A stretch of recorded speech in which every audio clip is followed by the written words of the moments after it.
It really is an honor for me to be able to introduce tonight's featured speakers.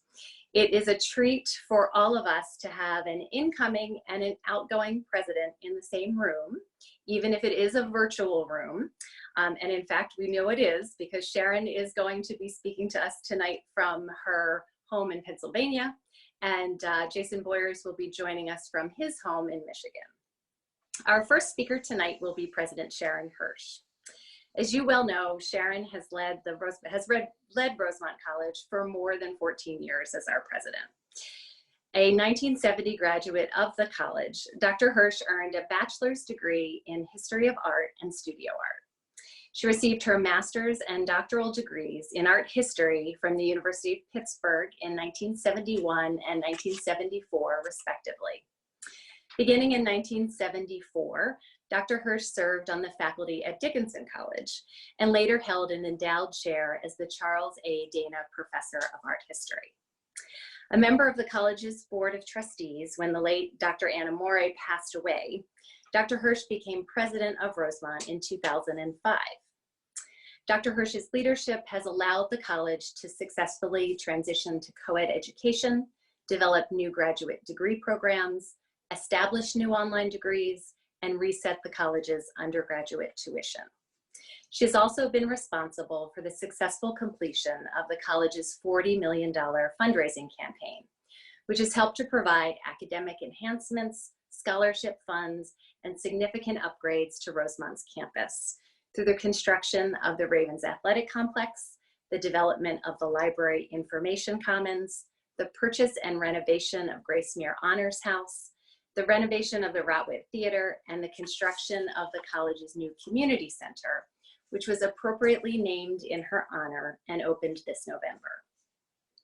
As alumni of Rosemont College, I know we all collectively owe a debt of gratitude to President Hirsh for her faithful stewardship of our alma mater, and I know you all join me in wishing her well in the days following her May 31st retirement.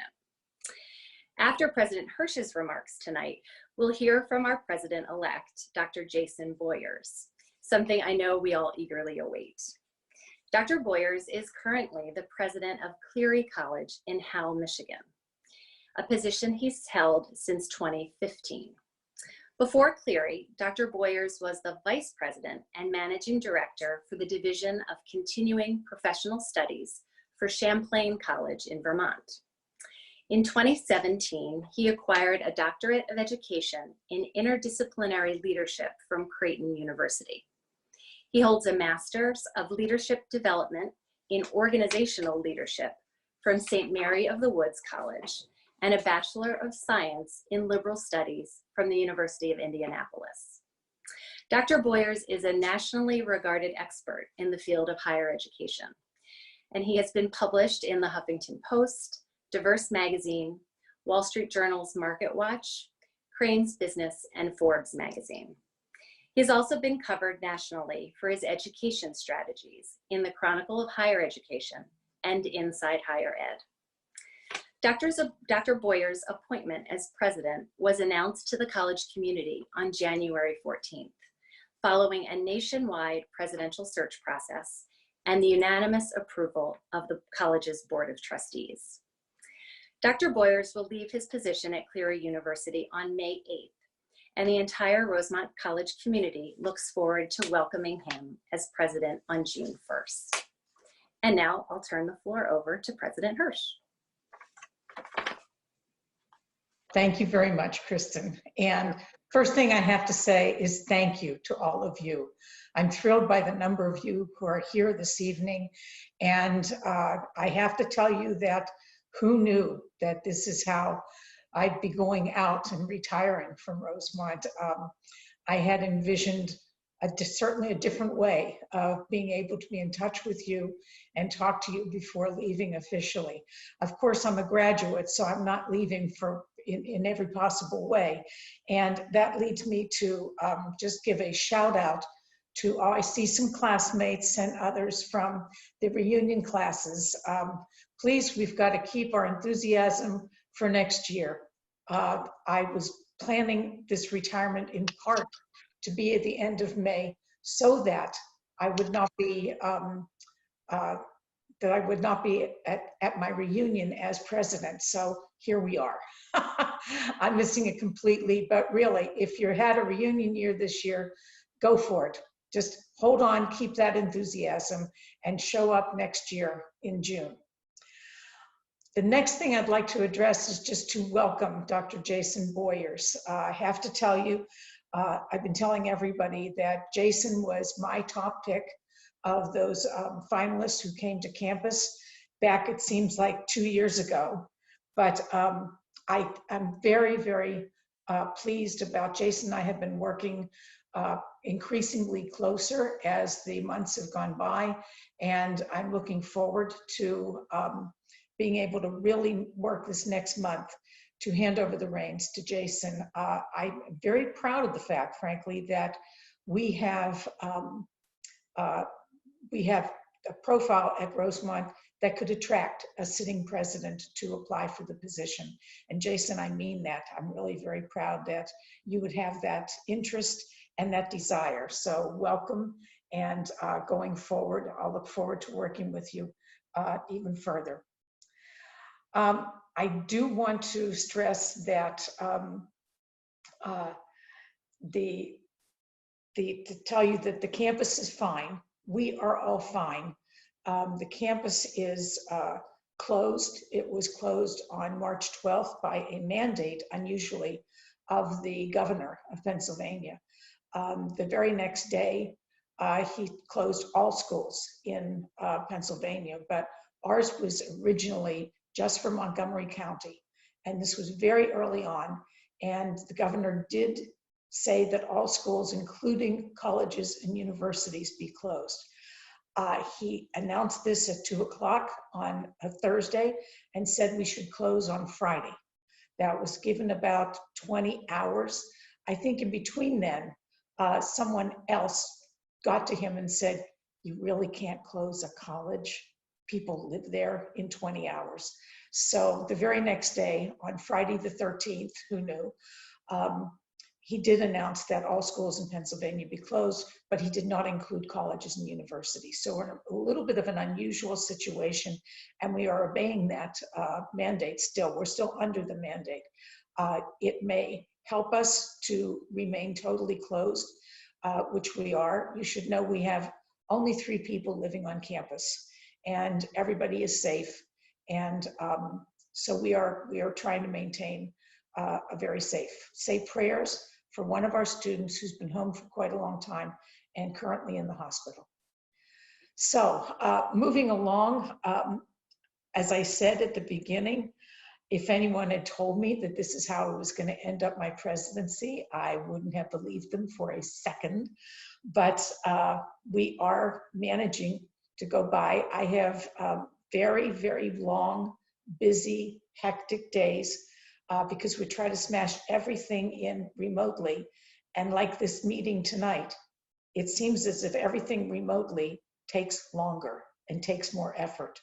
But we're managing, and all of our students, pray for that one, are currently safe and at home. Looking back over all that we've accomplished, I think that for those of you who haven't been on campus for a really long time, I would love you to come back for reunion or anything as long as we're open again, because you will see a lot of changes. At one point, somebody asked me what I thought my greatest accomplishment was, and I didn't hesitate and simply said, I think the greatest accomplishment is our culture. We have a fantastic culture on campus. Everybody knows our mission, which is basically to behave, be nice to each other, and to reach out and help everyone you can. And that's the students, that's the staff, certainly is the faculty, and I am very, very proud of the fact that we have had students, faculty, and staff all pitch in to such an extraordinary degree with going online for our education since March 13th. We've had heroic stories of people just pitching in, helping each other out, calling students at home to make sure that they know that someone's watching and can help out. We had one professor I heard who gave his cell number to a student who was struggling. So that's our culture. I'm very proud of it. And I'm assured that that's not going to change at all. We should be getting new programs. We should be moving more online. But if we can keep that culture, we'll do very, very well. So I think that Kristen listed most of the things that she gave me in her talking points, in my talking points. But I did want to add that athletics, if you haven't kept in tune, we are the Ravens since going co-ed. At the time that we went co-ed, our athletic director very forcibly said, gee, can we get a mascot? We always had Rosie, the Rose Monster, but she was a general mascot. She wasn't an athletics mascot. So the athletics director wanted that. We had a series of surveys and contests. Many of you, I'm sure, took part in those. We ended up wanting at first alliteration. We wanted to be an animal then, an animal with the R name, and we ended up getting the Raven. And we now have, we've added, since going co-ed, 7 new athletics teams. The last one just started this year, and that was men's volleyball. And so we have had a lot of growth, a lot of change, and have survived it so far very well. I did want to mention our collaborative partnerships with other universities. We have now collaborative partnerships with Drexel University, Solace University, that's all grad programs in health sciences, Philadelphia College of Osteopathic Medicine, that's an early assurance into their med school, Harrisburg University of Science and Technology, University of the Sciences, and Eastern University, while we still maintain our partnerships with the 7 other SEPG colleges and universities. And of course, we're still very good friends and neighbors and partnering with Villanova University. I want to tell you, because I know that Dr. Boyers is going to talk a little bit about partnerships that he has worked on in the past, that we also have some partnerships with industry, one of which is, I get to tell a story still, right? Okay, one of which is Independence Blue Cross.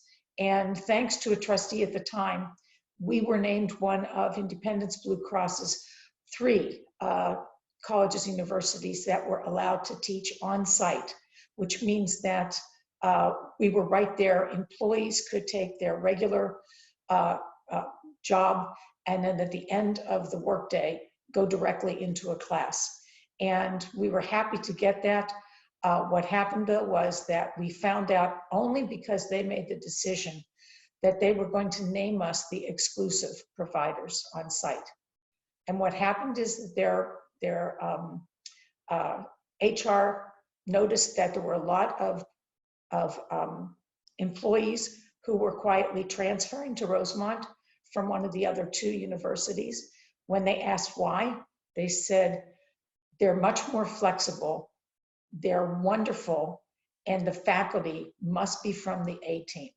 And they suggested that maybe the other institutions were sending their B team. So we got that. I'm very proud of the fact that we got that reputation in less than a year, and they remain strong partnerships. So with that, I'm going to turn it over to Dr. Boyers. Hi, everyone. First of all, I want to say I really appreciate the welcome Sharon's given. We truly are trying to stay in contact, working together, collaborating. I'm humbled to be a part of the Rosemont family. Excited to get there.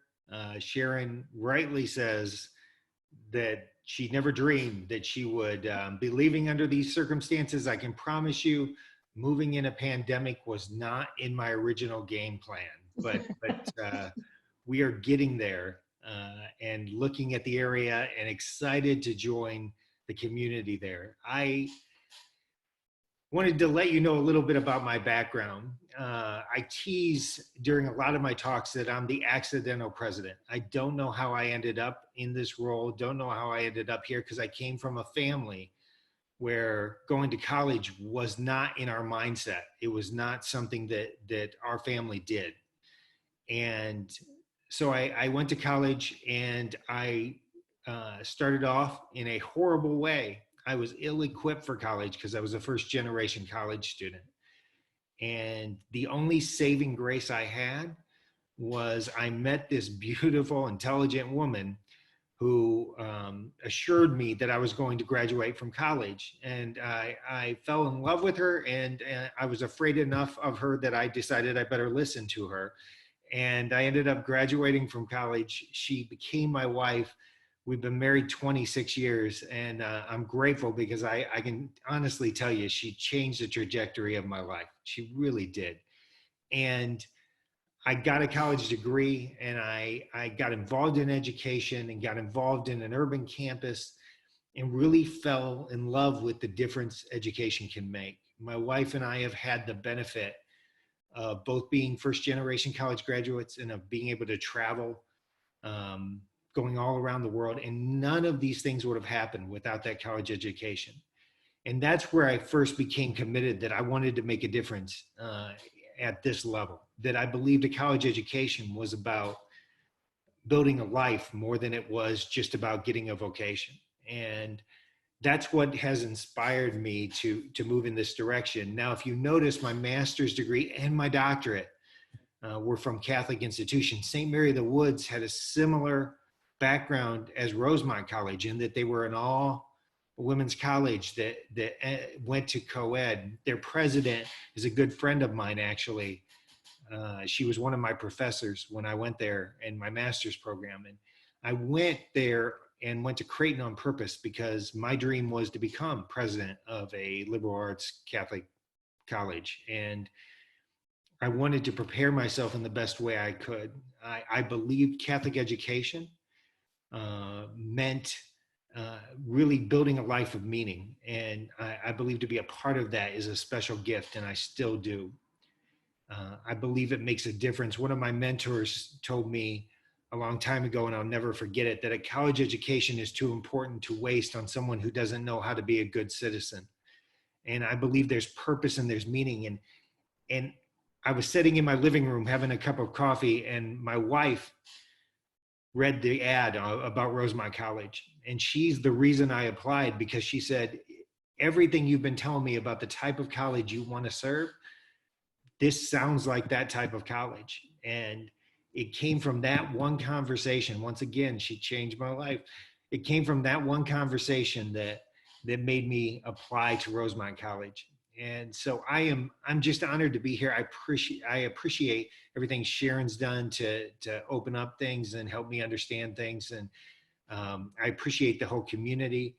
And I'm so excited to come and hopefully be able to build on Sharon's work and the work of I'm sure many presidents before her. So it's an honor to be here, and it's nice to meet all of you. So I'll throw it back to Kristen. I warned them, I have to tell you all, I warned them. They said you have 12 minutes. I said, I'm not that interesting. I'm a 5-minute interesting guy, maybe 6, 7, but not 12 minutes interesting. Well, we have lots of questions to help with the interesting, and you are that interesting. So our first question is from Kaitlyn Woods from the class of 2006, and I know Kaitlyn is on the call. Kaitlyn has a question for both Dr. Hirsh and Dr. Boyers about the liberal arts and core requirements. So I'll turn it over to Kaitlyn to ask her question. Great. Hi, Kristen. Can you hear me? Yes. Okay, great. Thank you. It's so nice to see everyone tonight. President Hirsh and Dr. Boyers, nice to meet you virtually. Welcome to the Rosemont community. As Kristen mentioned, my question is an academic one. I think, as we all know, Rosemont is a liberal arts college, and as an alum, I certainly now see and appreciate the benefit even more of a liberal arts education and its ability to expose students to a range of subjects, particularly through things like, strong core requirements in your early years. And so I wondered if you could just talk a little bit about how Rosemont's curriculum has changed or not changed in the last few years, and maybe any thoughts you have for it going forward for the next few years. I can answer that by saying that the faculty right now is in perhaps stage 2 of looking at a revised general education program. It's wise to look at those changes every so often because the world is changing around us. So they're looking at exactly what they should be. What do our students need, in their opinion, to get ahead in the world and be good citizens at the same time? So we have seen some changes over the years. We had a change in the whole overhaul of the gen ed right after you graduated. So nothing personal, but we went through and really made a lot of changes in certain areas, and I know that the faculty are working on that now. I think it's good that they're working on that and in stage 2 as opposed to completely finalized, because we're aware of one president leaving and another coming in. But I can tell you that we remain absolutely committed to the value of liberal arts. And we are currently working under just an example of how committed we are. We're working under a Teagle grant to have liberal arts professors talk with and work with the business professors to make sure that we get those liberal arts values and assets to our business programs as well. And it seems ironic that business programs sometimes don't put the emphasis on liberal arts skills like critical thinking and problem solving. And then you find out that's exactly what employers say they want. Right. So, and when we went into that, we were with some other colleges applying for that grant. At one point, our head of the Department of Business said to me, if we don't get the grant, we should do it anyway.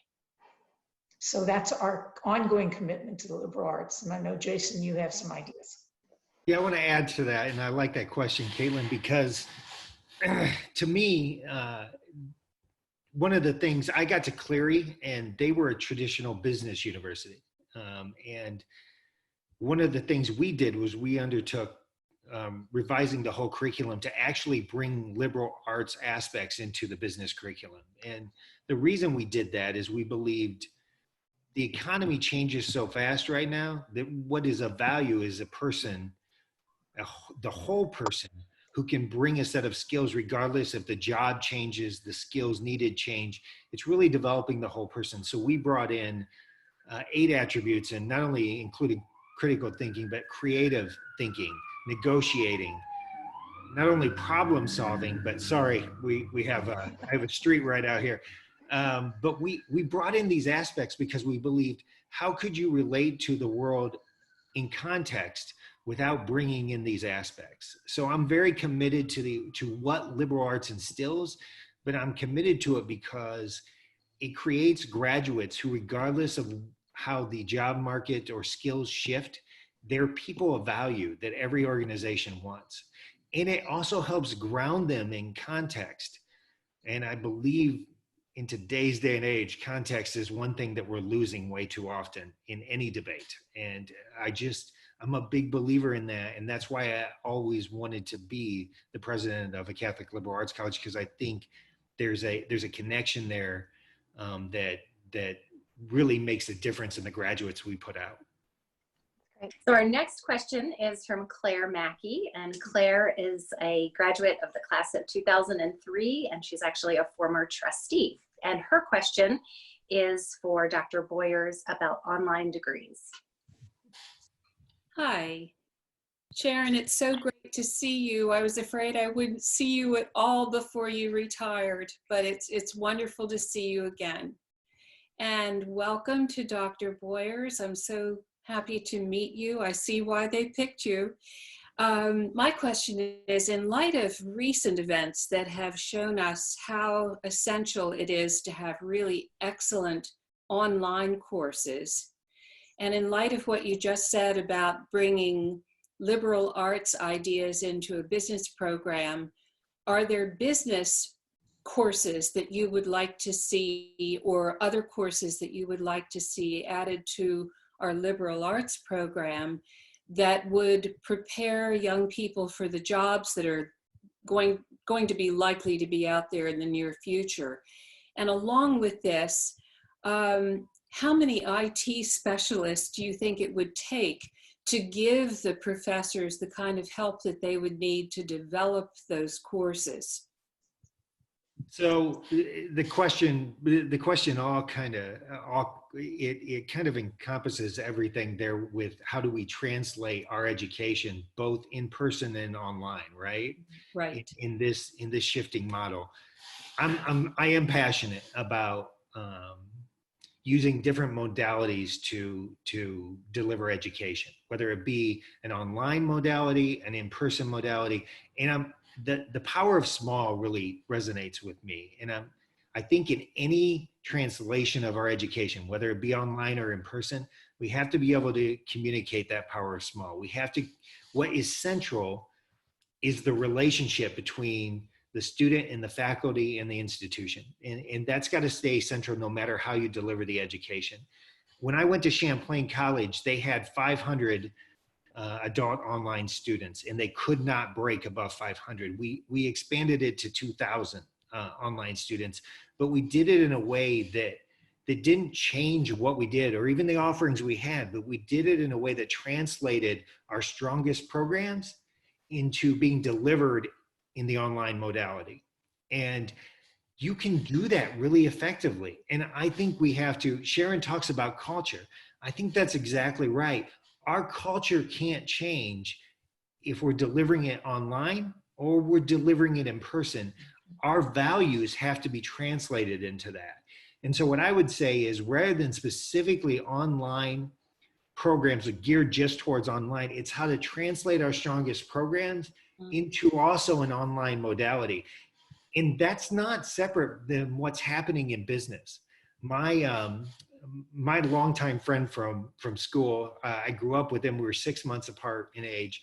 He is in Japan now, and he is doing work for a multinational corporation.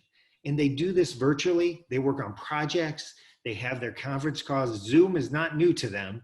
They've been engaging in how they do their work now with Zoom for a very long time. I think we have to have our students get used to using different ways to communicate ideas and come up with solutions.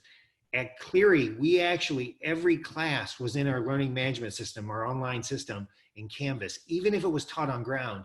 And they would actually collaborate and work in these systems. They would be able to connect with leaders across the globe through our online management system. These are the things that you want to bring in. What I want people to know is the Rosemont difference can be felt regardless of how we deliver the education. And if we do that, we will grow and we will find our niche and we will find our students. And I really believe that's what we're tasked to do. As far as how many people, in my last 2 stops, both at Champlain and Cleary, I built a department that's instructional design focused, and that department has helped faculty members translate how they teach into an online modality. It's one of the things that I've been talking as we've been creating the budget for next year that I feel like has to be one of our first investments. And it really doesn't take as much as you think. It takes 2 to 3 really good instructionally design focused leaders in that department to translate for a school of 2,000. And so Rosemont, we want the power of small, but I'd like the power of small to be affecting probably, a little more as far as population. I want it to grow.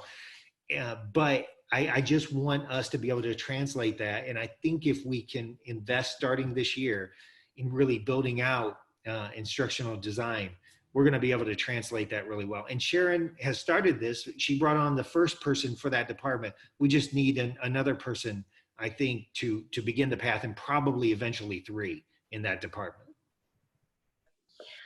Our next question is from Maureen Hauk. Her question is really directed to President Hirsh, and it is Rosemont still a Catholic college?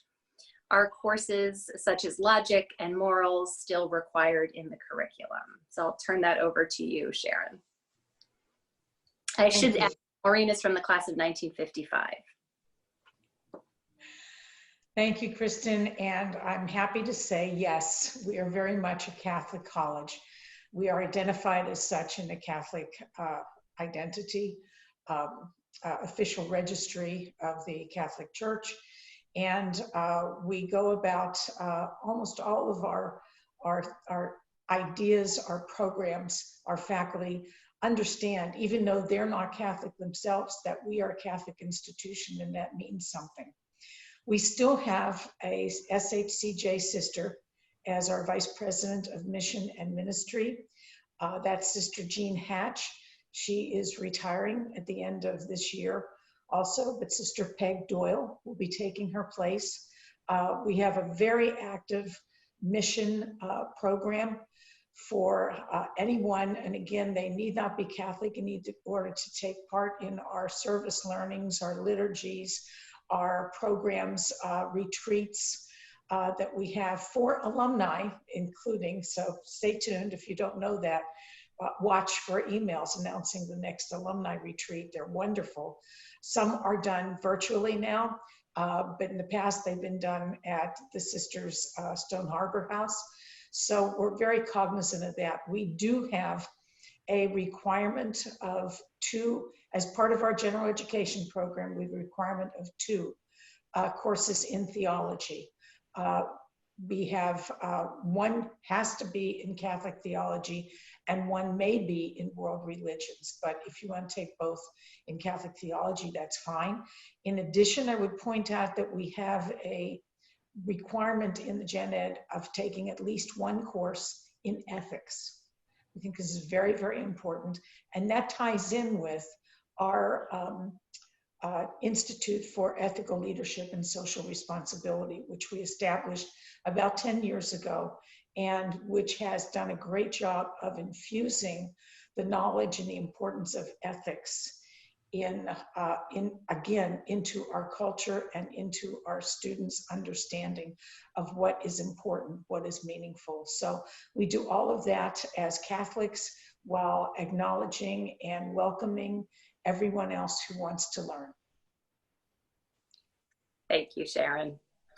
Our next question is in a similar vein, and it's from Dorothy Kubiak Moran from the class of 1965. And her question is for Dr. Boyers. So there is something at Rosemont that we call the Holy Child Spirit. I cannot speak for younger students and graduates, but for us, the older alum, it's something very palpable. We know it. Have you yet to know the Holy Child Spirit? So I'm going to step into this very carefully because I'm so new. I visited the campus once, actually, I'm sorry, twice. Once for my interview, once in February, and we had a lovely visit in March, but that was before the world stopped spinning. But I've actually done some reading on our founder, Cornelia, and when it described the Holy Child Spirit, I think it described something that resonated with me, and I think it's going to resonate as we go forward, and that is the building on the strength of the individual versus focusing on the weakness, and really celebrating. And I would use the word celebrate. I don't know if that word was used in what I read, but I felt like celebrating the unique gifts that God has given that individual. And why that resonates with me, I think, spreads across how I'll approach Rosemont and my role there. I really have always been a big believer that we all are given unique strengths and gifts, and our mission is to develop those so we can be the people and the organizations that God intended of us. And I really believe that is the spirit of the Holy Child, Jesus. I believe it is recognizing and celebrating that individual. So every student who comes in, I want to make sure we continue to do that. But that's kind of what I got out of that. Now, I'm not going to tell a alum what they should get, but that would be my response. I give you high marks for that. Oh, good. I love high You're marks. right on. It's that individuality, the individual, and the nourishment of that individual. So thank you so very much. Thank you. Thank you both so much. So our next question is from Michael Cuomo. Michael is from the class of 2013. His question is also for Dr. Boyers, and it is about how Rosemont can best prepare students to overcome the challenges of the modern day. My question, the world has come under some considerable strains over the past few years. We've seen rises in authoritarian populism, attacks on expertise, threats to the ideals of liberal democracy. And this is to say nothing of long-term challenges like climate change and short-term ones like this pandemic. As you begin to lead an institution charged with preparing the next generation, how do you plan on preparing students to both adapt to and overcome these incredible challenges? Like what skills do they need, and how can Rosemont prepare them?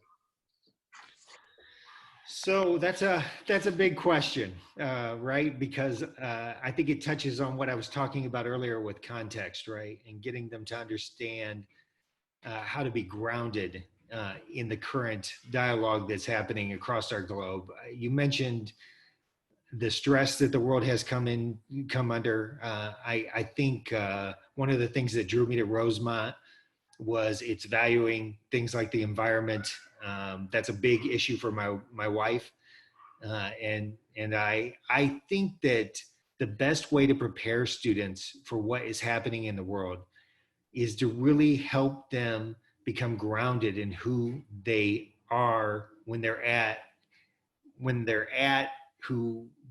their purpose, when they're living out their purpose. And the reason I want to start there is I think that's grounded in the way Rosemont has historically and will continue to put an emphasis on liberal arts and an emphasis on ethics and an emphasis on logic. But I think there's one other aspect, and Sharon mentioned it right at the beginning, and it still resonates with me. Sharon and I actually talked about it, I think, when I visited there.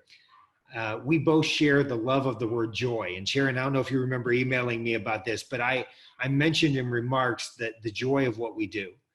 And I think there's something about the Rosemont way that should instill the joy in what we do.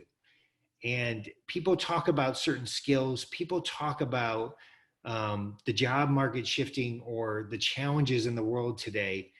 I have never seen a leader who solves problems focusing on everything that's wrong. I see leaders who get people to follow them who find the joy in what they do. And I think our graduates, when they're grounded in who they were created to be, find that joy, and the context of the liberal arts education will help them think clearly, even when the arguments are swirling around and may not be grounded in truth. I think the way we approach education is important because we're building people who build meaningful lives.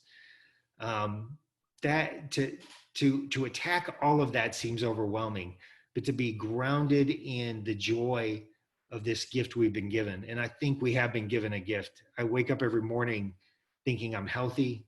I'm here. Moving in a pandemic wasn't my ideal situation, but I have so many blessings that I've been given. And I want to build students who recognize how blessed we are. I follow a Franciscan named Richard Rohr, and I don't know if anybody's familiar with Father Rohr, but he talks about how you do one thing is how you do everything. And I really am a big believer in that if you approach everything with the joy and gratitude of living in kind of the footsteps of who God has created us to be, I think you find the solutions all around you. And I want to build people who are focused on solutions and find joy in building up and not tearing down. And so I think Rosemont has to be a place where we foster joy and joy in learning and joy in wanting to build something meaningful. And because if we do that, how you do one thing is how you do everything. We still have the word joy in our mission statement. We say excellence and joy. And when an outside person sees that, they say it jumps off the page that we would put the word joy in our mission statement. And I think that goes back to Dorothy, your question as well. That's also at the heart. It's individual, but with joy for the Holy Child Spirit. Thank you all so much. Our next question is from Fran Lunny. Fran is from the class of 1965. She has a question for Dr. Hirsh about her legacy to Rosemont, so to speak. So Fran, I'll turn it over to you. My question is, what would you most like to be remembered for? Well, I already kind of answered it, Fran, in that I said that I was most proud of our culture. And I will admit that part of that culture is having a pride in your alma mater, which means that I think, you know, improvements to the capital of the campus, but also new programs, trying to keep up with the times, as well as being grounded in who we are. I think in the future that I will be very proud to look back over that and to have produced the kind of culture that we can be very proud of. When we had our last Middle States review, which was a while ago, we're going through that next year again, but we actually had the team chair address a little bit of that in his exit remarks. And he said, students, and we had almost the whole school was there, because I thought this was an important marker. We should all be aware of it. This is a historic moment that we're being reaccredited. But he addressed this packed auditorium at that time. It's now the Rotwood Theater. But he addressed and he said, students, I'm sure you don't know this, but we have discovered that you do not compete with each other. You cooperate, you help each other. Your faculty actually talk to each other, help each other, and talk about you because they want you to be the best. And he said the administration works together as a team. And he said, you wouldn't know that if you've just been at Rosemont, but he said that's not always the situation at a college or university. And he said, as you go around and help each other, know that you're part of this very important culture that you're learning and you will keep for the rest of your lives.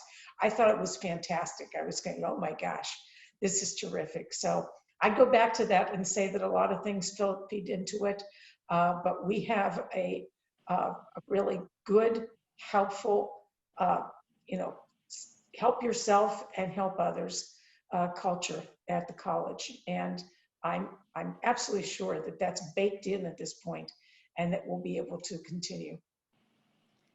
Our next question is from Eileen Gorman. Eileen is a member of the class of 1989, and her question is about alumni giving. So I'll turn it over to Eileen. I've been on the alumni board now for, I think, 2 terms, so close to 6 years. I have 2 sisters, multiple cousins, multiple aunts who are all alumni of Rosemont College. From my years on the board and just my observation, I feel like we have seen quite a decline in alumni support of the college as well as giving. And I wonder if you have thoughts there and what you could do to sort of change that dial, because I see that as quite a detriment going forward, as the alumni support is so important for a small college such as Rosemont. So, one of the things that I meant to bring up earlier that was running through my head is, at my current university, I would say often that you either partner or you perish, that everything that is created happens in relationship, and your relationship to the community you live in, your relationship to the industries which eventually take your graduates, and the relationship to your alumni. there is no simple answer to that question on giving, but I do believe a couple things about giving that have guided me in my career. The first thing is that that relationship has to exist, and I used to quote a spiritual mentor of mine that said, "A healthy prayer life is not telling God, listen, I'm going to talk to you at 5 minutes before I go to bed, so pay attention when I get there." And because I need to get some rest. And it wasn't that 5-minute prayer, but prayer was a thing you lived out, right? I think relationships are a thing you live out. I think that my approach at Cleary and my approach at Rosemont will be to find ways to not only engage, but to celebrate our alums. I honestly believe that if it's just, if as a new president, I'm only speaking as a new president, if as a new president I come in, the first thing I do is ask. That's a very difficult proposition. I think that the first thing I want to do is find out all of the great stories in which a Rosemont graduate has made a difference, and to engage them and figure out why they were able to build a life that they built, and celebrate them, find out where their passions are, and then help connect their passions to what might be aligned with what we're doing at Rosemont. And I really believe that all of that happens by developing a relationship. It's not just talking to people once a year when the annual campaign goes on, but it's finding ways to engage them where they live. And I'm sure that's been a long history at Rosemont. From everything I can tell from Sharon and Kristen and Joe and everybody I've talked to, they have found ways to engage. I just want to build upon that and find new ways to understand these great stories. I believe we are people of the story, and we live out our story, and to find ways to highlight the difference Rosemont graduates are making, bring them back, celebrate them. That's the way you get people to invest, both first emotionally, but then with their checkbooks. I mean, you look at someone's checkbooks, you find out what they value. And I remember talking to our community here when the pandemic hit, and there was a food rush, right? Because people were going to the grocery and there were empty shelves, and you saw this on the news. And I joked with them that fortunately I got to the grocery, and because my wife is such a healthy eater, it turns out all the food that I usually bought was still there, because no one would buy that food because it's really healthy. But I'm telling you, you find out what people value when life happens. And I really think hearing those stories, understanding those stories, it's one of the reasons I love my job, is getting to know the great things that people have done and why Rosemont translated into a part of that story, and connecting that passion back. There's no silver bullet other than to develop good, strong ties with the family there at Rosemont. And that's what I intend to do. And it's a 365-day event. And I'm sure Sharon did this. A lot of presidents do this. It's not unique, but every time I travel personally or professionally, I always want to see if there's an alum from the institution that I serve, and see if I can't get together with them and hear their story. And I was able to do that at Cleary across the country. I would travel to Phoenix and I would find an alum there, and we would meet for lunch or dinner or coffee. And I would hear their story. And that really ties people to your campus.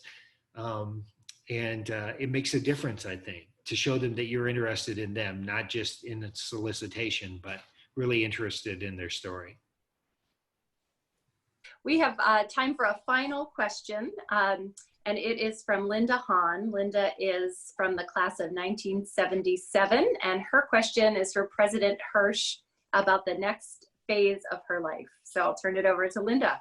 What do you think will be the biggest challenge you'll face as you leave Rosemont and you begin life in retirement? Well, I would have had a different answer for you, Linda. Had this been back in January or February, I had a very different one. But I'm still adjusting to the fact that my leaving Rosemont is happening in this way. What are my immediate plans? To stay at home. have FaceTime with my grandchild. That's basically it. But no, I'm looking forward to returning a little bit more to academics. I've been in touch with or they've been in touch with me. Some of you may know that many years ago, I did a series of lectures for the teaching company, now called the Great Courses. And so they have been in touch with me. My former editor there now lives in Wilmington, retired, and read the article in the Inquirer about my retiring. So that appeared, and 2 days later, I got an email. And it's going to be a course that I'm proposing myself right from my own field. So it's going to be on post-impressionism. That job, if you will, is perfect for an academic because 90% of it can be done by yourself and from wherever you are. So the 10% is not as much fun for me because that's the actual taping of the lectures, which the way they do it can be pretty grueling. But I'm kind of looking forward to it, and I keep reminding myself, it's going back to teaching, but with no grading. Which is what everybody who knows me knows that I hate grading. I hated it. And every once in a while, at the end of a very bad day, somebody will come in my office and say, I don't know how to tell you this. And I say, it's okay. I could be grading. That's my bar. That's my bar. If it's not grading, it's okay. We can handle it. So I'm looking forward to that. I'm not rushing into it. But I think that will be one way of easing into going back more to academics. I also, the book that I was working on when I moved to Rosemont is still in the equivalent of a box. And so I just checked, and nobody has written that book yet. Good. So, kind of an odd angle, but so I've been given several offers and I'm considering them, but the main thing is that I want to be able to look back. I've already offered to help out Jayson whatever way he would want ongoing, and that's a phone call to explain something or help in meeting. We have big plans when we're allowed out again to meet donors and to do other things. But right now, that's my immediate plans, all while staying at home. Great, great. Well, I wish you the best. Oh, thank you so much, Linda. And thank you for all your work on the alumni board and the board of trustees. Thank you. My pleasure. It's been a pleasure working with you. Great.